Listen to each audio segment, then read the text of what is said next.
व्यास जी बोले, एक समय की बात है, नमेशरण में शौनक आदि ऋषियों ने पौराणिक श्री सूत जी से विनय पूर्वक पूछा, भगवान, संसार के कल्याण के लिए आप ये बतलाने की कृपा करें कि चारों युगों में कौन पूजनीय और कौन सेवनीय है तथा कौन सबके अभीष्ट मनोरथों को पूर्ण करने वाला है। मानव अनायास ही किसकी आराधना द्वारा अपनी मंगलमयी कामना को प्राप्त कर सकता है। ब्राह्मण, आप ऐसे सत्य उपाय को बताइए जो मनुष्यों की कीर्ति को बढ़ाने वाला हो। शौनक आदि ऋषियों द्वारा इस प्रकार पूछे जाने पर श्री सूत जी भगवान सत्यनारायण की प्रार्थना करने लगे। श्री सूत जी ने प्रार्थना करते हुए कहा, प्रफुल्लित नवीन कमल के समान नेत्र वाले, भगवती लक्ष्मी के क्रीड़ा पात्र, चतुर्भुज स्वर्ण कांति के समान सुंदर शरीर वाले, संसार की रक्षा करने के एकमात्र मूल कारण तथा शत्रुओं के लिए धूम्रकेतु स्वरूप भगवान सत्यनारायण देव की मैं स्तुति करता हूँ, जो भगवान करुणा के निधान हैं, जिनके चरण कमल वंदनीय हैं, जो भक्तों पर अनुकंपा करने वाले हैं, जो लक्ष्मण जी के साथ रहते हैं और माता सीता से समन्वित हैं तथा माता वैदेही श्री जनक नंदिनी जी के मुख कमल की ओर स्निग्ध भाव से देखते रहते हैं, उन शत्रुघ्न हनुमान तथा भरत से सेवित प्लस कुल का संहार करने वाले सत्य स्वरूप सुर श्रेष्ठ राघवेंद्र श्री रामचंद्र जी की मैं वंदना करता हूं। सूत जी ने कहा, ऋषियों, अब मैं आपसे श्रेष्ठ राजाओं के चरित्रों से संबंध एक इतिहास का वर्णन करता हूं, उसे आप लोग श्रवण करें। ये पित्राख्यान कलयुग के संपूर्ण पापों का विनाश करने वाला, कामनाओं को पूर्ण करने वाला, देवताओं द्वारा आभासित, ब्राह्मणों द्वारा प्रकाशित, विद्वानों को आनंदित करने वाला तथा विशेष रूप से सत्संग की चर्चा स्वरूप है।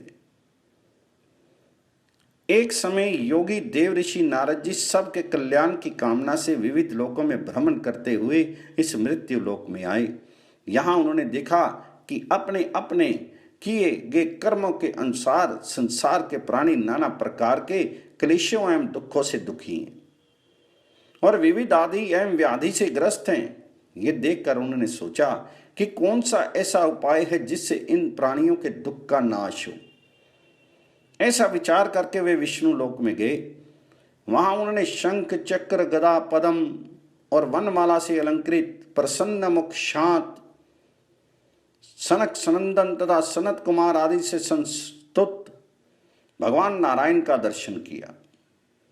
उन देवादिदेव का दर्शन करके नारद जी उनकी इस प्रकार स्तुति करने लगे, वाणी और मन से जिनका स्वरूप परे है और जो अनंत शक्ति संपन्न हैं, आदि मध्य और अंत से रहित हैं, ऐसे महान आत्मा निर्गुण स्वरूप आप परमात्मा को मेरा नमस्कार है। सभी के आदि पुरुष, लोक उपकार परायण, सर्वत्र व्याप्त तपोमूर्ति आपको मेरा बार बार नमस्कार है। देव ऋषि नारद जी की स्तुति सुनकर भगवान विष्णु बोले, देव ऋषि, आप किस कारण से यहाँ आए हैं? आपके मन में कौन सी चिंता है? महाभाग, आप सभी बातें बताइए, मैं उचित उपाय करूंगा। नारद जी ने कहा, प्रभु, लोकों में भ्रमण करता हुआ मैं मृत्यु लोक में गया था। वहां मैंने देखा कि संसार के सभी प्राणी अनेक प्रकार के क्लेश तापों से दुखी हैं, अनेक रोगों से ग्रस्त हैं। उनकी वैसी दुर्दशा देखकर मेरे मन में बड़ा कष्ट हुआ और मैं सोचने लगा कि किस उपाय से इन दुखी प्राणियों का उद्धार होगा। तो भगवान उनके कल्याण के लिए आप कोई श्रेष्ठ एवं सुगम उपाय बतलाने की कृपा करें। तो नारद जी के इन वचनों को सुनकर भगवान नारायण ने साधु साधु शब्दों से उनका अभिनंदन किया और कहा, नारद जी, जिस विषय में आप पूछ रहे हैं उसके लिए मैं आपको एक सनातन व्रत बतलाता हूं। भगवान नारायण सतयुग और त्रेता युग में विष्णु स्वरूप में फल प्रदान करते हैं और द्वापर में अनेक रूप धारण करके फल देते हैं, परंतु कलयुग में सर्वव्यापक भगवान सत्यनारायण प्रत्यक्ष फल देते हैं। क्योंकि धर्म के 4 पाद हैं: सत्य, शौच, तप और दान। इनमें सत्य ही प्रधान धर्म है। सत्य पर ही लोक का व्यवहार टिका है और सत्य में ही ब्रह्म प्रतिष्ठित है। इसलिए सत्य स्वरूप भगवान सत्यनारायण का व्रत परम श्रेष्ठ कहा गया है। नारद जी ने पुनः पूछा, भगवान, सत्यनारायण की पूजा का क्या फल है और इसकी क्या विधि है? देव कृपा सागर प्रभु, सभी बातें अनुग्रह पूर्वक मुझे बताइए। तो भगवान जी बोले, नारद, सत्यनारायण की पूजा का फल एवं विधि चतुर्मुख ब्रह्मा जी बतलाने में समर्थ नहीं है, किंतु संक्षेप में मैं उसका फल तथा विधि बतला रहा हूं। सत्यनारायण के व्रत एवं पूजन से निर्धन व्यक्ति धनाढ्य और पुत्रहीन व्यक्ति पुत्रवान हो जाता है। राज्य से अलग हुआ व्यक्ति राज्य प्राप्त कर लेता है। दृष्टिहीन व्यक्ति दृष्टि संपन्न हो जाता है। बंदी बंधन से मुक्त हो जाता है और भ्रार्त व्यक्ति निर्भय हो जाता है। अधिक क्या, व्यक्ति जिस जिस वस्तु की इच्छा करता है उसे वह सब प्राप्त हो जाती है। इसलिए मनुष्य जन्म में भक्ति पूर्वक सत्यनारायण की अवश्य आराधना करनी चाहिए, जिससे वह अपने अभिलक्षित वस्तु को निसंदेह शीघ्र ही प्राप्त कर लेता है। इस सत्यनारायण व्रत के करने वाले व्रती को चाहिए कि वे प्रातः दंत धावन पूर्वक स्नान करके पवित्र हो जाए, हाथ में तुलसी मंजरी को लेकर सत्य में प्रतिष्ठित भगवान श्री हरि का इस प्रकार ध्यान करें। सघन मेघ के समान अत्यंत निर्मल, चतुर्भुज, अति श्रेष्ठ पीले वस्त्र को धारण करने वाले, प्रसन्न मुख, नवीन कमल के समान नेत्र वाले, सनक सनंदन आदि से उपसेवित भगवान नारायण का मैं सतत चिंतन करता हूं। देव, मैं आपके सत्य स्वरूप को धारण करके सायंकाल में आपकी पूजा करूंगा। आपके रमणीय चरित्र को सुनकर आपके प्रसाद अर्थात आपकी प्रसन्नता का मैं सेवन करूंगा। इस प्रकार मन में संकल्प करके सायंकाल में विधि पूर्वक भगवान सत्यनारायण की पूजा करनी चाहिए। पूजा में 5 कलश रखने चाहिए, कदली स्तंभ और वंदनवार लगाने चाहिए। स्वर्ण मंडित भगवान शालग्राम को पुरुष सूक्त द्वारा पंचामृत आदि से भली भांति स्नान करवाकर चंदन आदि अनेक उपचारों से भक्ति पूर्वक उनकी अर्चना करनी चाहिए। अनंतर भगवान जी को प्रणाम करना चाहिए। नमो भगवते नित्यम सत्यदेवाय धीमहि चतुपदार्थ दात्रे च नमस्तुभ्यम नमो नमः। अर्थात षड ऐश्वर्य रूप भगवान सत्यदेव को नमस्कार है। मैं आपका सदा ध्यान करता हूं। आप धर्म, अर्थ, काम और मोक्ष इस चतुर्विध पुरुषार्थ को देने वाले हैं। आपको बार बार नमस्कार है। इस मंत्र का यथाशक्ति जप करके 108 बार हवन करें। उसके दिशांश से तर्पण तथा उसके दिशांश से मार्जन कर भगवान जी की कथा को सुनना चाहिए, जो 6 अध्यायों में उपनिबद्ध भगवान जी की इस कथा में सत्य धर्म की ही मुख्यता है। कथा श्रवण के अनंतर भगवान जी के प्रसाद को 4 भागों में विभक्त करके उसे भली भांति वितरण करें।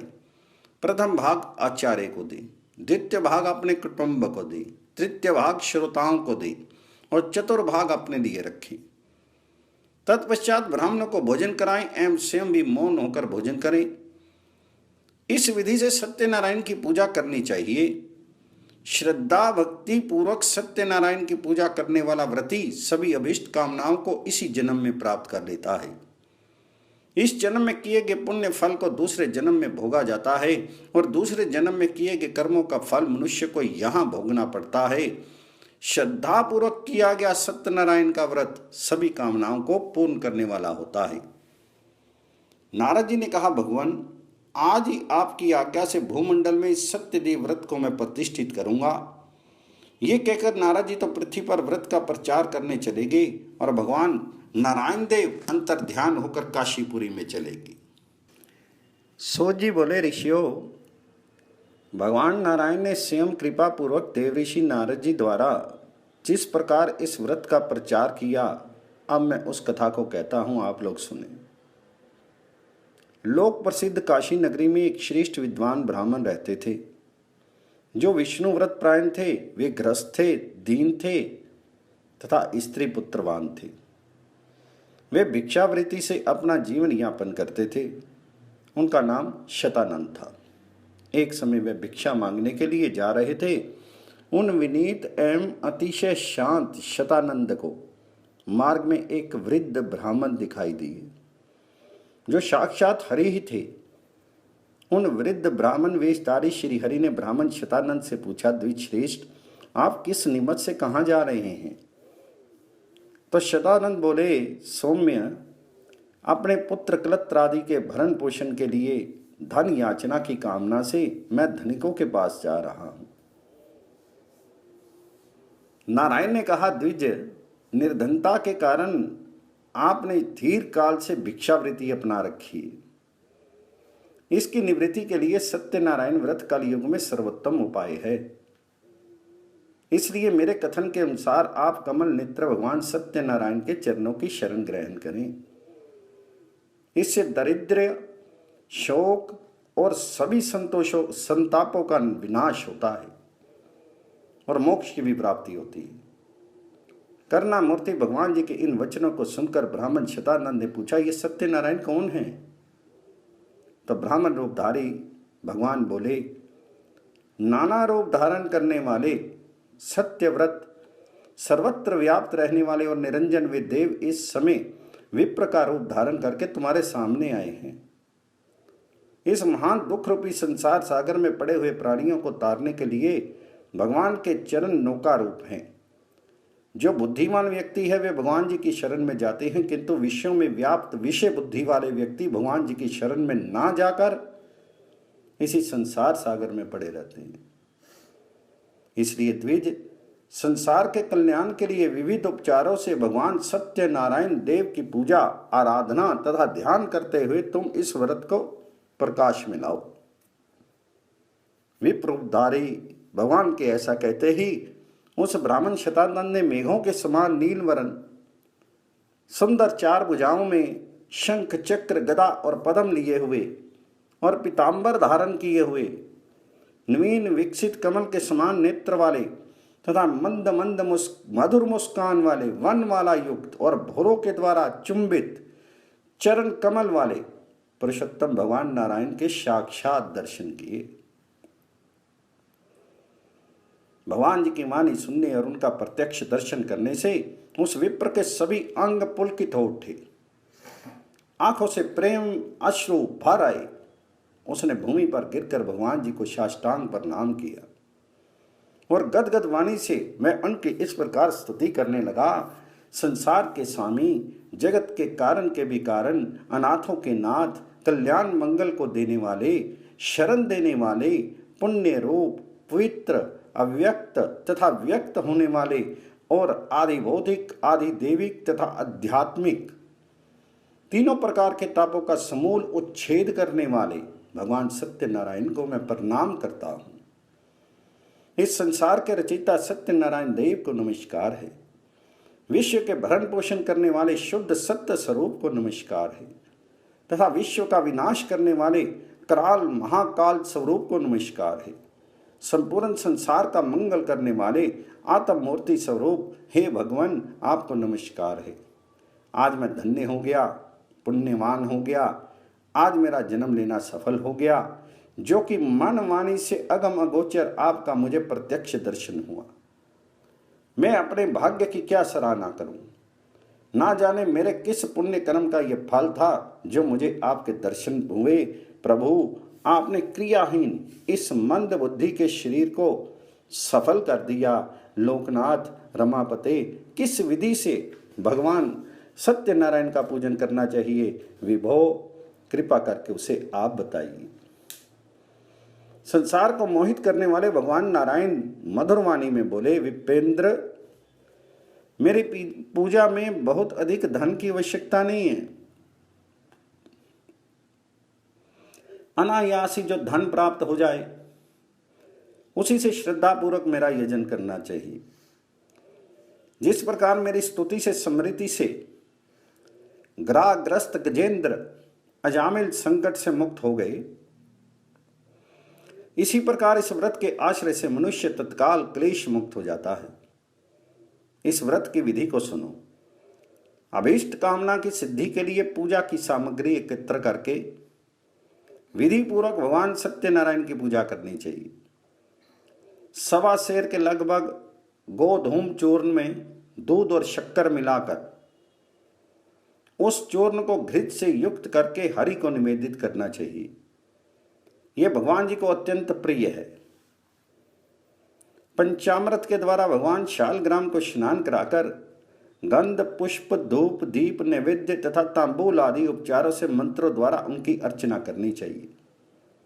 अनेक मिष्टान तथा भक्ष्य भोज्य पदार्थों एवं ऋतिक काल उद्भूत विविध फलों तथा फूलों से भक्ति पूर्वक पूजा करनी चाहिए।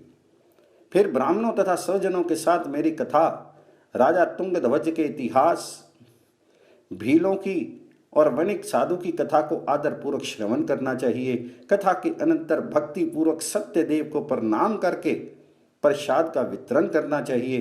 तदनंतर भोजन करना चाहिए। मेरी प्रसन्नता द्रव्य आदि से नहीं है, अपितु श्रद्धा भक्ति से ही होती है।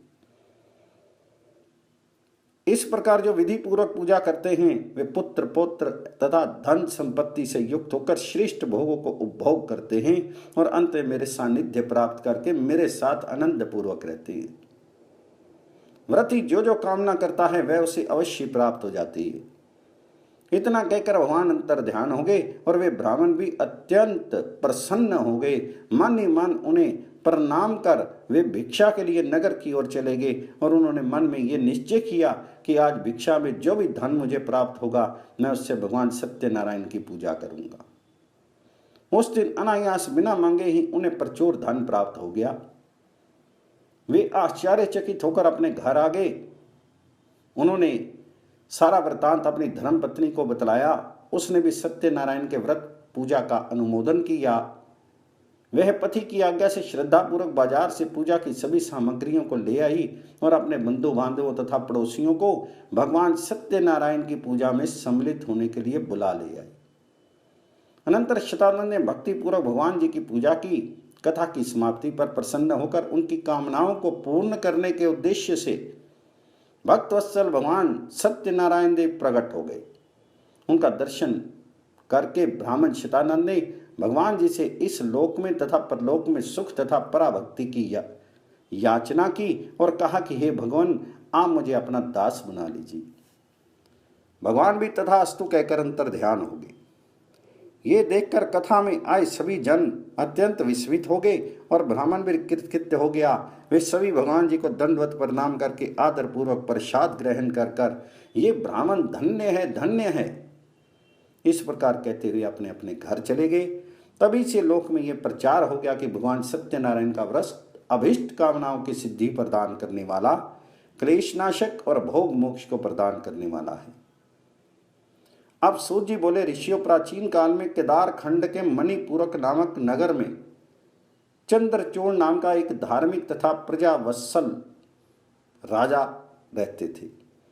वे अत्यंत शांत स्वभाव, मृदुभाषी, धीर प्रकृति तथा भगवान नारायण के भक्त थे। विंध्य देश के म्लेच्छगण उनके शत्रु हो गए। उस राजा का उन म्लेच्छों से अस्त्र शस्त्रों द्वारा भयानक युद्ध हुआ। उस युद्ध में राजा चंद्रचूड़ की विशाल चतुरंगिनी सेना अधिक नष्ट हो गई, किंतु कूट युद्ध में निपुण म्लेच्छों की सेना की क्षति बहुत कम हुई। युद्ध में दंभी म्लेच्छों से परास्त होकर राजा चंद्रचूड़ अपना राष्ट्र छोड़कर अकेले ही वन में चले गए।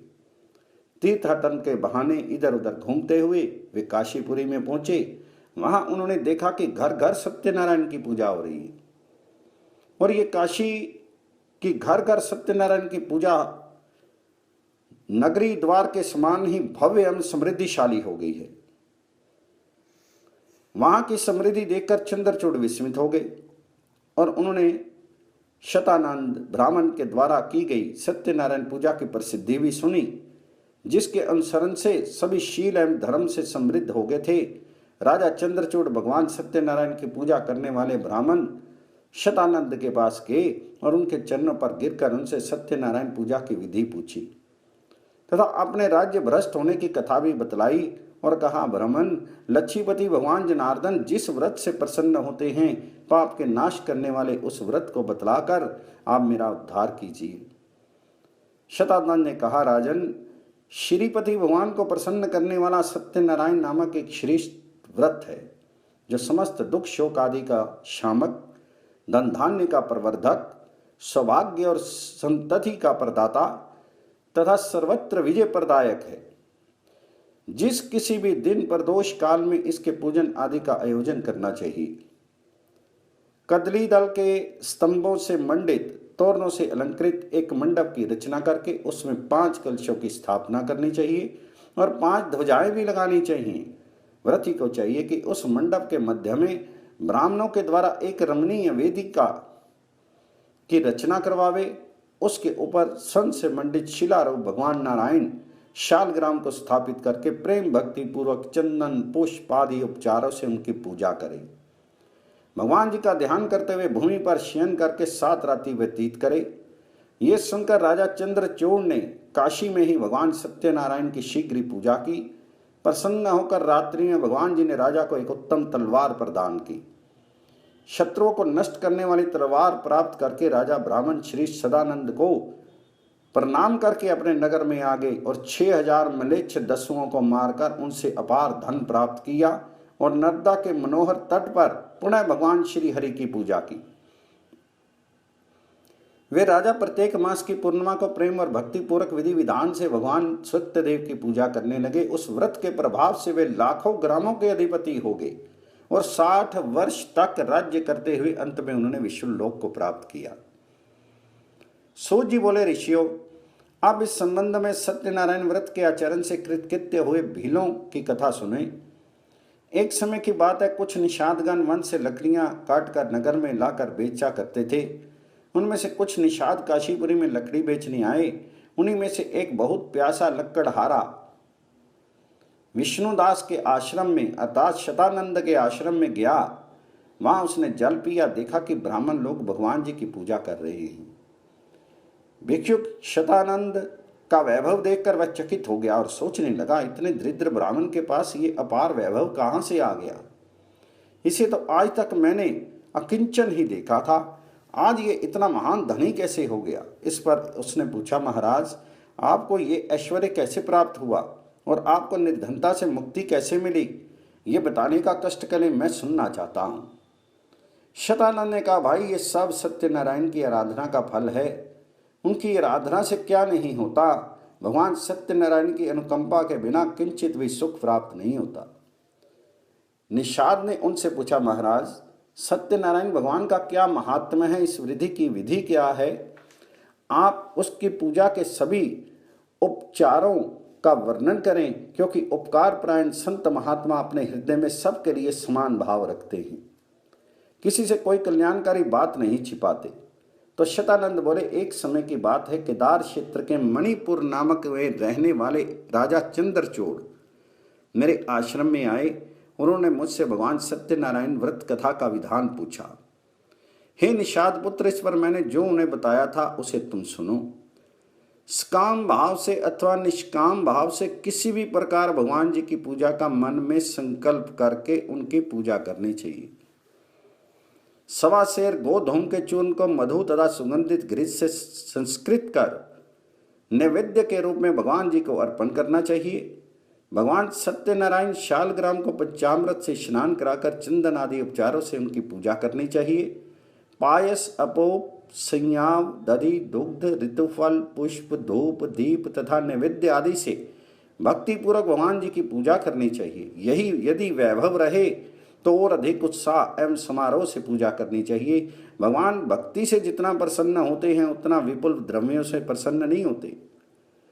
भगवान संपूर्ण विश्व के स्वामी एवं आप्त काम हैं, उन्हें किसी वस्तु की आवश्यकता नहीं है, किंतु भक्तों के द्वारा श्रद्धा से अर्पित की हुई वस्तु को वे ग्रहण करते हैं। इसलिए दुर्योधन के द्वारा की जाने वाली राज पूजा को छोड़कर भगवान जी ने विदुर जी के आश्रम में आकर शाक भाजी और पूजा को ग्रहण किया। सुदामा के तंडुलकन को स्वीकार करके भगवान जी ने उन्हें मनुष्य के लिए सर्वथा दुर्लभ संपत्तियां प्रदान कर दी। भगवान केवल प्रीतिपूर्वक भक्ति की ही अपेक्षा रखते हैं। गोप, गृध्र, वणिक, व्याध, हनुमान, विभीषण के अतिरिक्त अन्य वृतासुर आदि दैत्य भी नारायण के सानिध्य को प्राप्त करके उनके अनुग्रह से आज भी आनंद पूर्वक रह रहे हैं। निषाद पुत्र, मेरी बात सुनकर उस राजा चंद्रचूड़ ने पूजा सामग्रियों को एकत्रित करके आदरपूर्वक भगवान जी की पूजा की। फलस्वरूप वे अपना नष्ट हुआ द्रव्य प्राप्त करके आज भी आनंदित हो रहे हैं। इसलिए तुम भी भक्ति से सत्यनारायण की उपासना करो, इससे तुम इस लोक में सुख को प्राप्त करके अंत में भगवान विष्णु का सानिध्य प्राप्त करोगे। ये सुनकर वह निषाद कृत्य हो गया। विप्रश्रेष्ठ शतानंद को प्रणाम करके अपने घर जाकर उसने अपने साथियों को भी हरि सेवा का महात्म्य बताया। उन सब ने भी प्रसन्नचित्त होकर श्रद्धापूर्वक ये प्रतिज्ञा की कि आज काष्ठ को बेचकर हम लोगों को जितना धन प्राप्त होगा उससे अपने सभी बंधु बांधवों के साथ श्रद्धा एवं विधि पूर्वक हम सत्यनारायण की पूजा करेंगे। उस दिन उन्हें काष्ठ बेचने से पहले ही अपेक्षा चौगुना धन प्राप्त हो गया। घर आकर उन सब ने सारी बात स्त्रियों को बताई और फिर सब ने मिलकर आदरपूर्वक भगवान सत्यनारायण की पूजा की और कथा का श्रवण किया तथा भक्ति पूर्वक भगवान जी का प्रसाद सबको वितरित करके स्वयं भी ग्रहण किया। पूजा के प्रभाव से पुत्र पत्नी आदि से समन्वित निषाद गणों ने पृथ्वी पर द्रव्य और श्रेष्ठ ज्ञान दृष्टि को प्राप्त किया। उन सब ने यथेष्ट भोगों को उपभोग किया और अंत में वे सभी योगी जनों के लिए भी दुर्लभ वैष्णव धाम को प्राप्त हो गई। सो जी बोले, ऋषियों, अब मैं एक साधु वणिक की कथा कहता हूँ। एक बार भगवान सत्यनारायण का भक्त मणिपूरक नगर का स्वामी महायशस्वी राजा चंद्रचूड़ अपनी प्रजाओं के साथ व्रत पूर्वक सत्यनारायण भगवान का पूजन कर रहा था।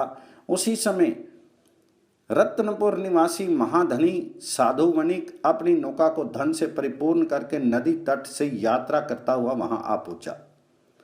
वहां उसने अनेक ग्रामवासियों सहित मणिमुक्ता से निर्मित तथा श्रेष्ठ वितान आदि से विभूषित पूजन मंडप को देखा।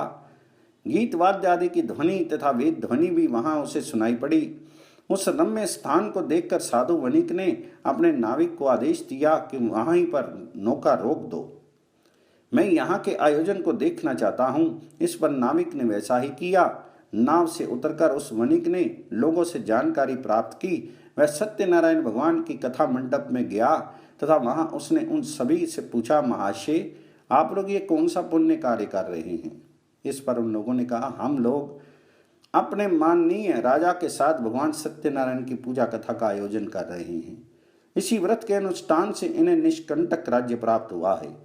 भगवान सत्यनारायण की पूजा से धन की कामना वाला द्रव्य लाभ, पुत्र की कामना वाला उत्तम पुत्र, ज्ञान की कामना वाला ज्ञान दृष्टि प्राप्त करता है और भय आतुर मनुष्य सर्वथा निर्भय हो जाता है। इनकी पूजा से मनुष्य अपनी सभी कामनाओं को प्राप्त कर लेता है। ये सुनकर उसने गले में वस्त्र को कई बार लपेट कर भगवान सत्यनारायण को दंडवत प्रणाम करके सभासदों को भी सादर प्रणाम किया और कहा, भगवान, मैं संततिहीन हूँ और मेरा सारा ऐश्वर्य तथा सारा उद्यम सभी व्यर्थ है। हे कृपा सागर, यदि आपकी कृपा से पुत्र या कन्या मैं प्राप्त करूंगा तो सर्वमयी पताका बनाकर आपकी पूजा करूंगा। इस पर सभासदों ने कहा, आपकी कामना पूर्ण हो। तदनंतर उसने भगवान सत्यनारायण एवं सभासदों को पुनः प्रणाम करके प्रसाद ग्रहण किया और हृदय से भगवान जी का चिंतन करता हुआ वह साधु वणिक सब के साथ अपने घर गया। घर आने पर मांगलिक द्रव्यों से स्त्रियों ने उसका यथोचित स्वागत किया। साधु वणिक अतिशय आश्चर्य के साथ मंगल में अंतःपुर में गया। उसकी पतिव्रता पत्नी लीलावती ने भी उसकी स्त्रियोचित सेवा की। भगवान सत्यनारायण की कृपा से समय आने पर बंधु बांधवों को आनंदित करने वाली तथा कमल के समान नेत्रों वाली उसे एक कन्या उत्पन्न हुई। इससे साधु वणिक अतिशय आनंदित हुआ और उस समय उसने पर्याप्त धन का दान किया। वेदज्ञ ब्राह्मणों को बुलाकर उसने कन्या के जात कर्म आदि मंगल कृत्य संपन्न किए। उस बालिका की जन्म कुंडली बनाकर उसका नाम कलावती रखा। कलानिधि चंद्रमा की कला के समान वह कलावती नित्य बढ़ने लगी। 8 वर्ष की बालिका गौरी, 9 वर्ष की रोहिणी, 10 वर्ष की कन्या तथा उसके आगे अर्थात 12 वर्ष की बालिका प्रोढ़ा या रजस्वला कहलाती है। समय के अनुसार कलावती भी बढ़ते बढ़ते विवाह के योग्य हो गई। उसका पिता कलावती को विवाह योग्य जानकर उसके संबंध की चिंता करने लगा। कांचनपुर नगर में एक शंखपति नाम का वणिक रहता था। वह कुलीन, रूपवान, संपत्तिशाली, शील और उदारता आदि गुणों से संपन्न था। अपनी पुत्री के योग्य उस वर को देखकर साधु वणिक ने शंखपति का वरण कर लिया और शुभ लगन में अनेक मांगलिक उपचारों के साथ अग्नि के सानिध्य में वेद वाद्य आदि ध्वनियों के साथ यथाविधि कन्या उसे प्रदान कर दी। साथ ही मणि, मोती, मूंगा, वस्त्र, आभूषण आदि भी उस साधु वणिक ने मंगल के लिए अपनी पुत्री एवं जमाता को प्रदान किए। साधु वणिक अपने दामाद को अपने घर में रखकर उसे पुत्र के समान मानता था और वह भी पिता के समान साधु वणिक का आदर करता था। इस प्रकार बहुत समय बीत गया। साधु वणिक ने भगवान सत्यनारायण की पूजा करने का पहले ये संकल्प लिया था कि संतान प्राप्त होने पर मैं भगवान सत्यनारायण की पूजा करूंगा, पर वह इस बात को भूल गया और उसने पूजा नहीं की। कुछ दिनों के बाद वह अपने जमाता के साथ व्यापार के लिए सदूर नर्मदा के दक्षिण तट पर गया और वहां व्यापार निरत होकर बहुत दिनों तक ठहरा रहा, पर वहां भी उसने सत्यदेव की किसी प्रकार की उपासना नहीं की और परिणाम स्वरूप भगवान जी के प्रकोप का भाजन बनकर वह अनेक संकटों से ग्रस्त हो गया। एक समय कुछ चोरों ने एक निस्तब्ध रात्रि में वहां के राजमहल से बहुत सा द्रव्य तथा मोती की माला को चुरा लिया। राजा ने चोरी की बात ज्ञात होने पर अपने राजपुरुषों को बुलाकर बहुत फटकारा और कहा कि यदि तुम लोगों ने चोरों का पता नहीं लगाकर सारा धन यहाँ 2 दिन में उपस्थित नहीं किया तो तुम्हारी असावधानी के लिए तुम्हें मृत्यु दंड दिया जाएगा। इस पर राजपुरुषों ने सर्वत्र व्यापक छानबीन की, परंतु बहुत प्रयत्न करने पर भी वह चोरों का पता नहीं लगा सके। फिर वह सभी एकत्रित होकर विचार करने लगे, अहो बड़े कष्ट की बात है, चोर तो मिला नहीं, धन भी नहीं मिला, अब राजा हम लोगों को परिवार के साथ मार डालेगा, मरने पर भी हमें प्रेत योनि प्राप्त होगी। इसलिए अब तो यही श्रेष्ठकर है कि हम लोग पवित्र नर्मदा नदी में डूब कर मर जाएं, क्योंकि नर्मदा के प्रभाव से हमें शिवलोक की प्राप्ति होगी। ये सभी राजपुरुष आपस में ऐसा निश्चय करके नर्मदा नदी के तट पर गए। वहां उन्होंने उस साधु वणिक को देखा और उनके कंठ में मोती की माला भी देखी। उन्होंने उस साधु वणिक को ही चोर समझ लिया। वे सभी प्रसन्न होकर उन दोनों साधु वणिक और उनके जमाता को धन सहित पकड़कर राजा के पास ले आए। भगवान सत्यनारायण भी पूजा करने में असत्य का आश्रय लेने के कारण वणिक के प्रतिकूल हो गए थे। इसी कारण राजा ने भी विचार किए बिना ही अपने सेवकों को आदेश दिया कि इसकी सारी संपत्ति जब्त करके खजाने में जमा कर दो और इन्हें हथकड़ी लगाकर जेल में डाल दो। सेवकों ने राज आज्ञा का पालन किया। वणिक की बातों पर किसी ने कुछ भी ध्यान नहीं दिया। अपने जमाता के साथ वह वणिक अत्यंत दुखित हुआ और विलाप करने लगा, हा पुत्र, मेरा धन अब कहाँ चला गया, मेरी पुत्री और पत्नी कहाँ है, विधाता की प्रतिकूलता तो देखो, हम दुख सागर में निमग्न हो गए, अब इस संकट से हमें कौन पार करेगा। मैंने धर्म में भगवान के विरुद्ध आचरण किया, ये उन्हीं कर्मों का प्रभाव है। इस प्रकार विलाप करते हुए ससुर और जमाता कई दिनों तक जेल में भीषण संताप का अनुभव करते रहे। सूत जी ने कहा, ऋषियों, आध्यात्मिक, अधिदेविक और अधिभौतिक इन तीनों तापों को हरण करने वाले भगवान विष्णु के मंगल में चित्र को जो सुनते हैं वे सदा हरि के धाम में निवास करते हैं, किंतु जो भगवान जी का आश्रय नहीं ग्रहण करते, उसे विस्मृत कर देते हैं, उन्हें कष्ट में नरक प्राप्त होता है। भगवान विष्णु की पत्नी का नाम लक्ष्मी है। इनके 4 पुत्र हैं, धर्म, यज्ञ, राजा और चोर। ये सभी लक्ष्मी प्रिय हैं, अर्थात ये लक्ष्मी की इच्छा करते हैं। ब्राह्मणों और अतिथियों को जो दान दिया जाता है वह धर्म कहा जाता है। उसके लिए धन की आवश्यकता है।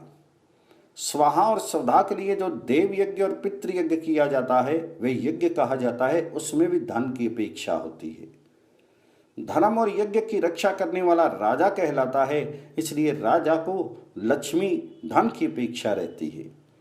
धर्म और यज्ञ को नष्ट करने वाला चोर कहलाता है। वह भी धन की इच्छा से चोरी करता है। इसलिए ये चारों किसी न किसी रूप से लक्ष्मी के किंकर हैं। परंतु जहाँ सत्य रहता है वहीं धर्म रहता है और वहीं लक्ष्मी स्थिर रूप में रहती है। वह वणिक सत्य धर्म से अलग हो गया था। उसने सत्यनारायण का व्रत ना करके प्रतिज्ञा भंग की थी। इसलिए राजा ने उस वणिक के घर में सारा धन हरण करवा लिया और घर में चोरी भी हो गई। बेचारी उसकी पत्नी लीलावती एवं पुत्री कलावती के साथ अपने वस्त्र आभूषण तथा मकान बेचकर जैसे तैसे जीवन यापन करने लगी। एक दिन उसकी कन्या कलावती भूख से व्याकुल होकर किसी ब्राह्मण के घर गई और वहां उसने ब्राह्मण को भगवान सत्यनारायण की पूजा करते हुए देखा। जगन्नाथ सत्यदेव की प्रार्थना करते हुए देखकर उसने भी भगवान जी से प्रार्थना की कि हे सत्यनारायण देव, मेरे पिता और पति यदि घर पर आ जाएंगे तो मैं भी आपकी पूजा करूंगी। उनकी बात सुनकर ब्राह्मणों ने कहा ऐसा ही होगा।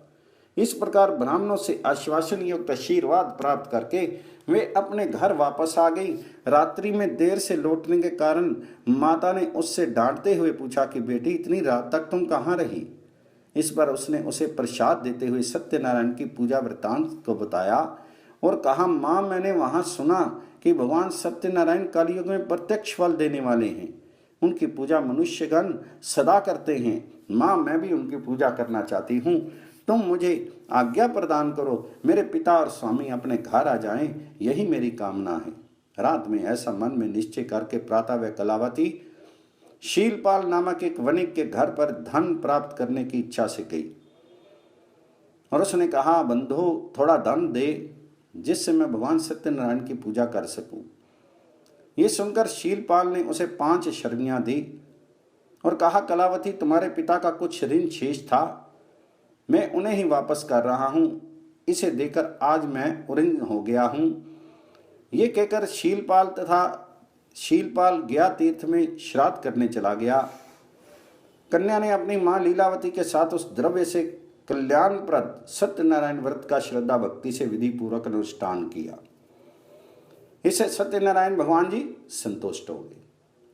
और उधर नर्मदा तटवासी राजा अपने राजमहल में सो रहा था। रात्रि के अंतिम पहर में ब्राह्मण वेशधारी भगवान सत्यनारायण ने स्वप्न में उस राजा से कहा, राजन, तुम शीघ्र ही उठकर उन निर्दोष वणिकों को बंधन मुक्त कर दो।